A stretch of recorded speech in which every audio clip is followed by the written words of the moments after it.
I'd like to talk about in this particular lecture the value analysis process.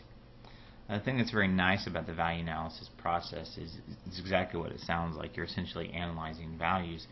And one of the things I want to talk to you about is, one, the value analysis process is not the only way that you can go about looking at values, reconciling how things operate within your organizations or with your constituents. It's just simply one way to do this.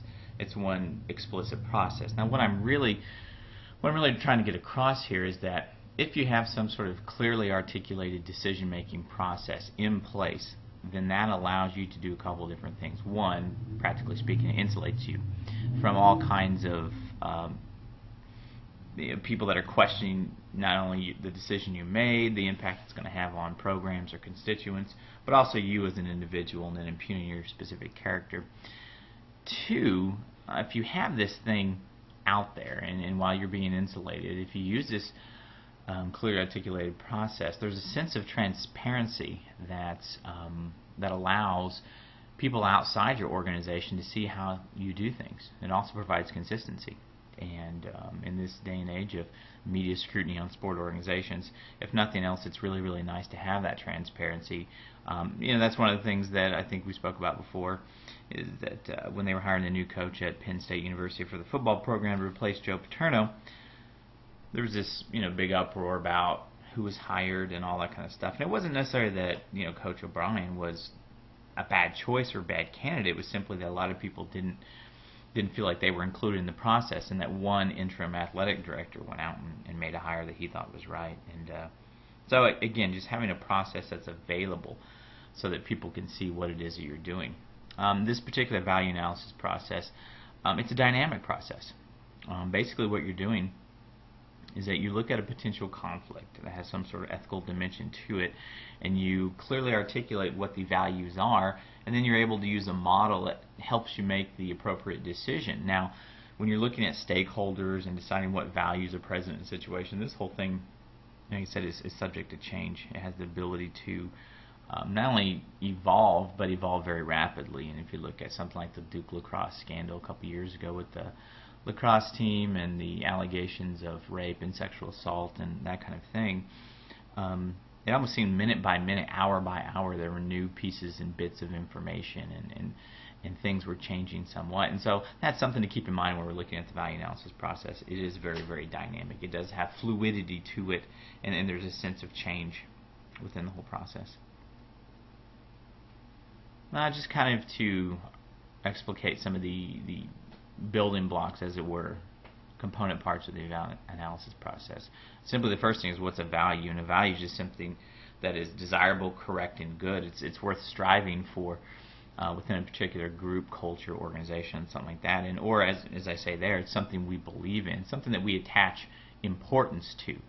And so, for example, if you have a coach or athletic director or someone like that values fair play, then they need to demonstrate this value all the time. In Little League, one of the things is trying to get everyone involved in the game so all the children can benefit equally. Well, you can't necessarily do that unless there's participation. And so we do know that there are some coaches at the youth sport level that get sort of so invested in the process that it becomes about winning. It's not necessarily about those other things that this youth sport model American culture is predicated upon, i.e. that of fair play and learning not necessarily how to win, but also how to lose, learning how to come together in a sense of fellowship and interact with other people and have a good time. And that's very, very commonsensical. What becomes more difficult for us is what Michael Josephson at the Institute of Ethics talks about, is that not all values are ethical. It's getting a little bit more complicated now. It kind of makes sense if you look at the definition of values, just something that is desirable. Well, doesn't necessarily mean that it's some sort of moral good is going to be attached to it. And so winning is something that we definitely do value. It's not just the idea of competition, but it's winning as a result of that competition is something that is a value that we strive for here in the United States. That, however, is not necessarily ethical. We're not saying it's bad. We're not saying that winning is bad. But when you go about doing that, then if that's the value that you're striving for, Well, that doesn't necessarily have that teleological or deontological component that we're looking for, especially that of this notion of duty and benefiting as many people as possible.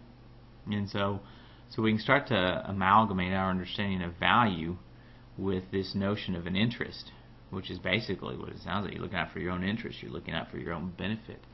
And so that becomes something very interesting. The reason it's interesting is because when you start making a decision in an organization, whether to hire someone, whether to fire someone, that type of thing, as you go through this quote-unquote value analysis process, well, you have to realize, am I talking about a value, or am I talking about my personal interest and the interests of my organization?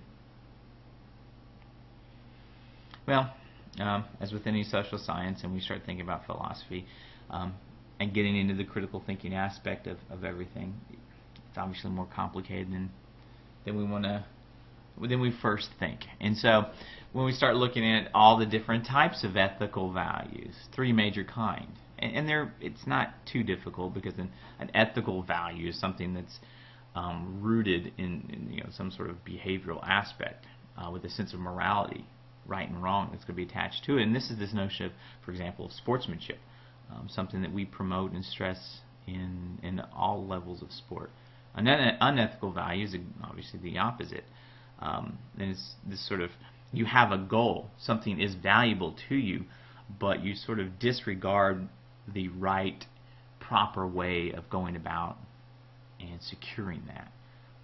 And so maybe it's this idea of winning. Winning is very important, and that's not necessarily good or bad, but going about and doing it in a certain way could bring about the fact that you're going to engage in some things that aren't necessarily considered moral, ethical. Steroid use, PED use, anything like that. And then you have the non-ethical value. Kind of an interesting one. Your idea, your belief, your principle, whatever, it's not based on a sense of anything. It's not right, it's not wrong, it just simply is an opinion. I do like the Green Bay Packer uniforms. I've grown up with them, the green and gold, but that's not necessarily moral or immoral or amoral. It's just simply there. Okay, so we're talking about ethics and how it's being institutionalized within this notion of sport, recreation, and physical activity. And one of the things that's really important is that when you start talking about values, there's many different types of values. You have your personal values, your social values, and then obviously what we here in sport management greatly look at and think about is the organization. What does that value? Well, those three things combined together, that's what sort of sets the stage for a discussion of ethics in the world of sport, especially as applied within sport management. And so as the little smart art here demonstrates, right, ethics is going to be a combination of three very distinct things. Let's start at the macro level. You have social values that are going to be prominent or prevalent within your culture, society. All right. Then you're going to have, let's skip all the way down here to the micro. Your personal integrity, those things that you believe to be very, very, very important. Now the wild card is this organization, the group. What happens if the organization and what they value actually contradicts or goes against something that you value? Now, even though it doesn't necessarily go against the grain of social values, what if you have this disconnect between the organization and the individual? Well, that's when you start getting a lot of discussions. And one of the things that's important for me is sort of articulating to you all, it's not nearly as simple as this nice little bubble chart shows. And I know that, and you all obviously know that as you get to work in your organizations. Let's say, for example, that you grew up in an abusive household, and you saw for many, many years, 18 years, you saw your father physically abuse your mother. All right, you're going to have distinct personal views about domestic violence. All right, now we know that within society we have definite views about that. But what if you happen to work for a sport organization, for example, an NFL team, and you get to the point where you're a scout, or you're moving up within the world of player personnel and decision making, things like that, and it comes to the NFL draft, and you're kind of in the quote unquote war room or whatever, and it comes down to you all's pick as an organization. Your organization wants to draft an individual with a history of domestic violence, because they believe, okay, we have a strong locker room and organization and we can help this person. All right, that's fine. Nothing good or bad about that. But it definitely goes against perhaps some of the ideas or the values that you have as an individual. What happens when those two things come into conflict?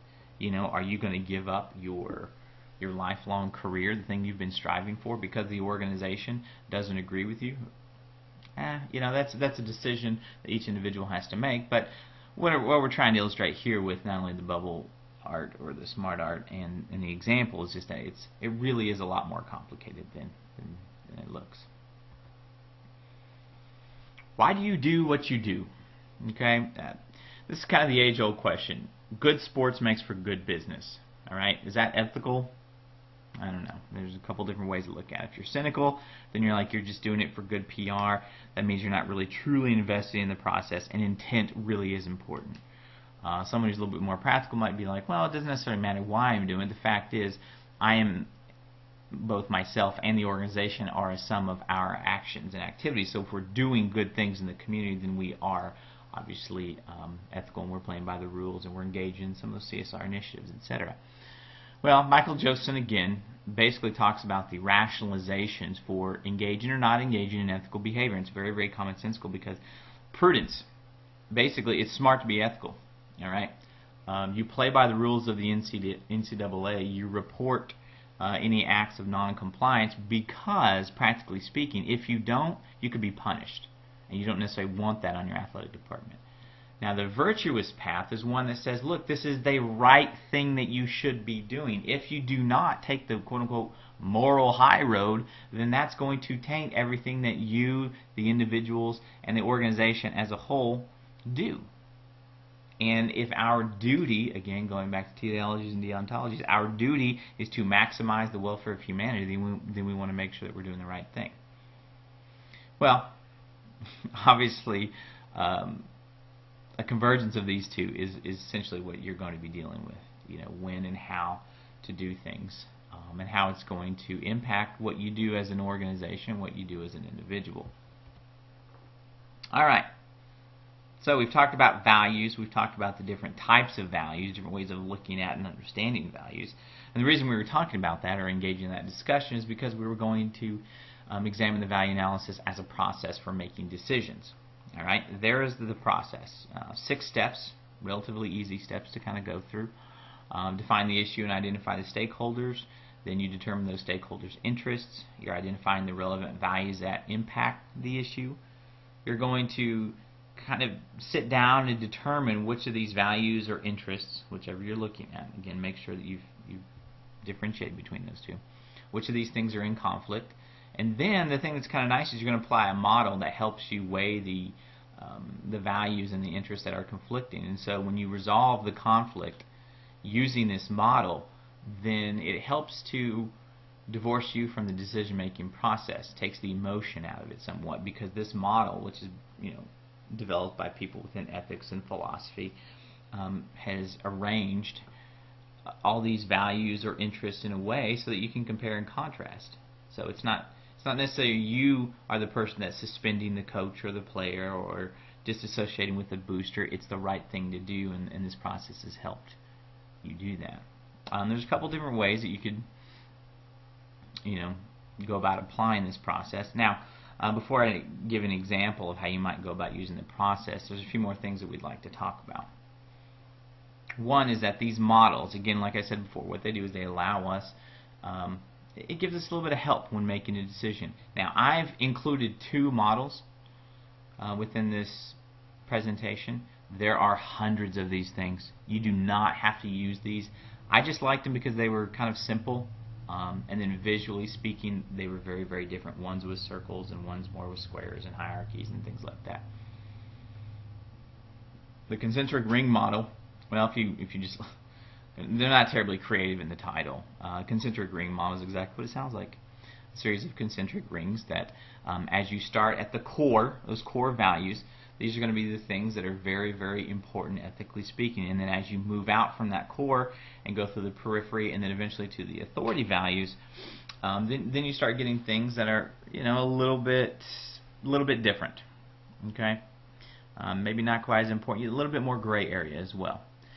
Something that's very key to understanding all of this is the relativistic nature of not only just models, but how to apply them, and then how to fit in your individual conflicts or interests and values within those. So let's take a look at it.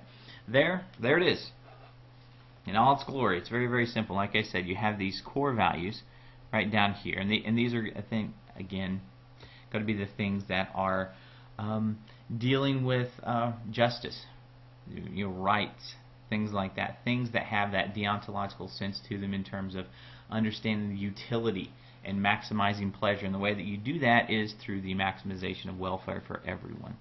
The authority values, this inner ring right in here, this is, you're talking about things that you don't have consensus on. You're talking about things that are very, very important. There's a lot of gray area as well in terms of, balancing this whole idea, for example, of corporate loyalty with the core values of love for your family. We see that in terms of player negotiations all the time. The player is expected to be loyal to the franchise, say, for example, in the NFL, but the franchise doesn't necessarily have to be loyal to the player. And so we get very upset as a Green Bay Packer fan, for example, when Brett Favre decided to take his talents elsewhere, Jets and into the Vikings, or I'm sure the people in Cleveland are still hurting over the decision of LeBron James, NBA and basketball, taking his talents to South Beach. All right, but if we look at player loyalty, we expect the individual to be loyal to the corporation. Now, does the corporation have to be loyal to the individual? And you compare and contrast that with, for example, getting the best free agent contract deal that will help their personal welfare. And you compare and contrast that with the corporate loyalty. And so, like I said, this authority values, there's a lot of gray in here. Now, the peripheral stuff is exactly what's on the periphery. It's things that are very, very individualistic, and we don't necessarily attach a lot of morality to. Well, what happens when you have clashing values? Well, social psychologists, there's a couple different ways of looking at it. One they call cognitive dissonance, and this state of cognitive dissonance is basically, when for some people that are really scared to make public presentations, and that sense of being nervous and not necessarily knowing what to expect, those are the physiological ramifications of cognitive dissonance. When you go into a situation, you want to know exactly, more or less, what's going to happen. We like to have structure as human beings, and when that structure isn't there, then there's a sense of anxiety that becomes pervasive on most all people, and that's cognitive dissonance, and that's basically brought about by a lack of understanding what's going on in the situation. So if you have a conflict in these values, it can produce this sense of cognitive dissonance. Now, one of the things that to try to combat cognitive dissonance, what we try to do is we justify something, especially if it's deviant, or we believe it's going to be deviant. LeBron James had that whole, Sports Center special when he was going to announce where it is that he was going to play when he left Cleveland and then eventually went to Miami. Well, most people don't do that, so by its very definition, it is deviant. Now, he justified having such a party or hoopla or spectacle surrounding that decision by saying, look, all this is going to charity. And so that justification is what we call a technique of neutralization. You try to neutralize the deviant behavior in your mind so you feel better about it. All right. So again, when you're looking at all those different concentric circles, it's not quite as simple as it says, because if you're in that authority area and you're doing something you shouldn't be doing, you can justify to yourself. And again, that's what we do down here with these techniques of neutralization. We can rationalize or justify to ourselves that this is something we could be doing. Another model, it just looks physically different. It's based upon this whole idea of a hierarchy more so than a target. Was developed by Dr. Payne at the University of Virginia. These are the different typologies of values as you have in it. Okay, I'll just get on to the model so you can see it. And you start over here on the right side. These personal preference values, again, these are very, very individualistic. And as you move up in this hierarchy, as you go from personal preference all the way over to critically shared values, these things over here on the left, that's what is going to have moral or ethical precedent. Okay? These are going to be things that are going to be more important. Now, if you kind of look at these things, all right, this is all good stuff. You know, family, loyalty, compassion, financial security. Again, you can kind of see this with a lot of decisions that are made in professional sport, but also within college sports. This stuff here, these conscientiously shared values. What's important for us is this one right here, the bottom line. Oftentimes, the bottom line is a phrase that we use in the world of sport. Well, the bottom line is we have to cut this because while we want to keep school sports and on the high school level, we can't afford it. So oftentimes the bottom line is going to be associated with some sort of financial component. And that's not bad. Just notice that if you're trying to decide whether you should keep, for example, some sort of publicly funded school sport program, you could use these ideas of, I don't know, the bottom line, financial security, and trying to develop things like honesty, if you believe honesty can better be developed within the school sport program. So this is how you might make some of these basic decisions. Now, Allen and Voss identified some important values within their discipline in most business-related fields, and they're just kind of listed there. We're all big boys and girls can read those, so I'm not going to bore you with that, but kind of bring your attention to the thing down at the bottom. Are they missing anything? And this is not necessarily, this is no assignment or anything. Just kind of pause, sense of reflection, and kind of think about, well, did they cover everything? I mean, it's a very, very comprehensive list, but there might be some things that are sort of unique to sport management that that might be included on a list if we were to do that. Now, this is where we get to where I provide my example of the value analysis process. There are a lot of topics that you can use when you have an ethical dilemma like this. There's just a couple listed there. But what I would like to do, now we're just going to go back to the process and just kind of go through a basic working model. Alright, so let's define the issue. And this is going back a couple years, and I just thought it was very interesting when the University of Kentucky was looking at hiring John Calipari for the head coach of their men's basketball team. Alright, so that's the issue. Who are the stakeholders? Well, you have the school in itself, the players, potential recruits, you have boosters, you have fans. Okay, think about other stakeholders, people in the world of college sport, things like that. Well, okay, now you're going to go through and determine all those stakeholders' interests. And when you start looking at fans and boosters, one of the things that are going to be really important to them is winning. And obviously, when you're thinking about John Calipari, you're thinking about a good amount of success. And so that's going to be very important. Well, within the athletic department, what's going to be the most important thing? Perhaps maybe winning, generate excitement, revenue, bringing Kentucky basketball back, quote-unquote, to the forefront of the college sports scene there in Kentucky and in the NCAA. Think about the players, if their interest, if you're trying to go after top flight recruits, saying that their interests are to be in a college program that prepares them for professional basketball. Or another way to look at it is, well, maybe we should be looking out for the student athletes, even though they're not necessarily thinking about their college career and what happens if basketball doesn't pan out, that type of thing. Alright, well, now you're starting to see a couple different things that might conflict in step 4. This whole idea of winning, but also integrity, compliance. Okay, one of the things that we know is that John Calipari, every school that he attended or that he was a part of, when he left, it was on some form of NCAA probation or had rumors swirling and that type of thing. So you're trying to balance all of those. I mean, he's been very successful in terms of wins and losses, but then how do you balance that with the notion of running a clean program, being maintaining a sense of integrity, and being honest and transparent in everything that you do.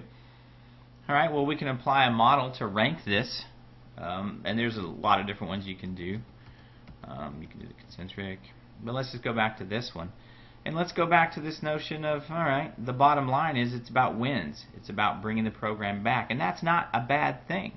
But if you talk about honesty and doing things the right way, playing by the rules. Now it says respect for law, but let's kind of translate everything to the nomenclature of the NCAA, respect for bylaws. All right, then the critically shared values of honesty, respect for law, that type of thing would be more important than the bottom line of just winning games and program prestige and things like that. So theoretically, based upon his record of a lack of honesty, a disrespect for the bylaws of the NCAA, you would not hire him. Well, as we know, they went the other way, and they've had an extreme amount of success. So what does that teach us? Well, it teaches us that the world of ethics is difficult because using this process, using this model, they made the incorrect decision and they're benefiting from that. Now, only time will tell whether they made the proper decision. But that's the thing about ethics, is that what people do and what they should be doing are not necessarily always lining up. And what we're trying to do here is just give you a greater sense of how to go about and think about decisions that are made within the organizational setting.